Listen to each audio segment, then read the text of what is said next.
اعوذ باللہ من الشیطان الرجیم، بسم اللہ الرحمن الرحیم۔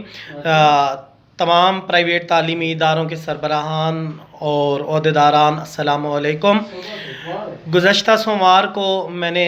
فیڈرل ایجوکیشن منسٹر صاحب کے آفس کال کی اور ان سے میٹنگ کے لیے ٹائم لینے کی کوشش کی، اور مجھے منسٹری سے یہ اپروچ کیا گیا کہ آپ ایجنڈا بھی سینڈ کریں، اور جب ہم نے ایجنڈا سینڈ کیا تو ریکال آئی کہ آپ اس ایجنڈے پہ اگر اس ہفتے میں ممکن ہوا تو منسٹر صاحب سے ملاقات ہوگی، ادروائز آپ کی فیڈرل سیکرٹری سے اسی ایجنڈے پر ملاقات ہوگی۔ تو اس سلسلے میں جمعرات کے دن ہم اسلام آباد لیول پہ پیرا کی جو چیئرپرسن میڈم ضیاء بطول صاحب ہیں ان سے بھی ملے۔ میرے ساتھ میٹنگ میں ہماری ایسوسی ایشن کے سینئر نائب صدر ملک دین محمد عوان صاحب اور ایسوسی ایشن کے سینئر عہدیداران قاسم عباس صاحب، میڈم ریحانہ ظہیر صاحبہ اور طارق صاحب بھی شامل تھے، اور ہم نے نجی تعلیمی اداروں کے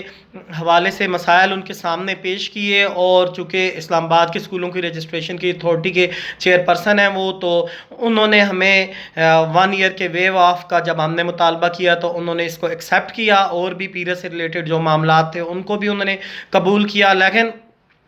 جو ملک بھر کے لیے مطالبات تھے، جیسے پرائیویٹ تعلیمی اداروں کو بلا سود قرض دینا، اور تعلیمی اداروں میں بچوں کو بلائے جانے کے حوالے سے 11 جنوری کی فائنل ڈیٹ کے حوالے سے، اور باقی متعلقہ اداروں کے حوالے سے، تو انہوں نے کہا کہ آپ کی آلریڈی میٹنگ شیڈولڈ بھی ہے، اور میں کوشش کرتی ہوں کہ کل آپ کی ملاقات ہو جائے۔ پھر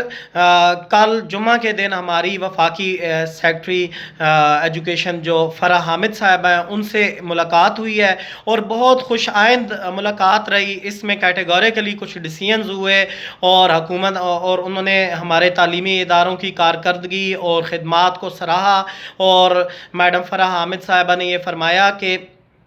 جو بلا سود قرضے چھوٹے تعلیمی اداروں کو کم فیس والوں کو دیے جائیں گے، سود حکومت پے کرے گی اور آسان شرائط پہ یہ قرضے ہوں گے۔ دوسرا، اس کے لیے سمری تیار ہو گئی ہے۔ دوسرا، اسلام آباد کے تعلیمی اداروں کو 1 ایئر کا تجدید رجسٹریشن کا بھی ویور مل گیا، اور پھر ہفتے میں اسلام آباد کی حد تک تعلیمی اداروں کو 1 دن کھولنے کی اجازت مل گئی، اور ایس او پیز کے تحت ہمارے پرنسپل صاحبان تعلیمی ادارے کھولیں گے تاکہ بچوں کا جو کام اور چیزیں ہیں وہ پراپر مینیج ہو سکیں۔ اور اس کے علاوہ ملک بھر کے تعلیمی بورڈز، پنجاب میں آلریڈی ڈیٹ ایکسٹینڈ ہو گئی تھی داخلہ فارمز کی، باقی ملک میں بھی انہوں نے کمٹمنٹ کی ہے، اسلام آباد سمیت سب کو وہ ایکسٹینڈ کریں گے ڈیٹ کو۔ اور اس سلسلے میں E U I B, social securities, professional tax, ان چیزوں کے حوالے سے بھی سیر حاصل گفتگو ہوئی، اور انہوں نے کہا کہ تمام مسائل حل کیے جائیں گے۔ اب میری اپنے پرائیویٹ سیکٹر کے تمام دوستوں سے یہ گزارش ہے کہ آپس کا اتحاد اور اتفاق برقرار رکھیں، اور ہم نے اپنا جو شدید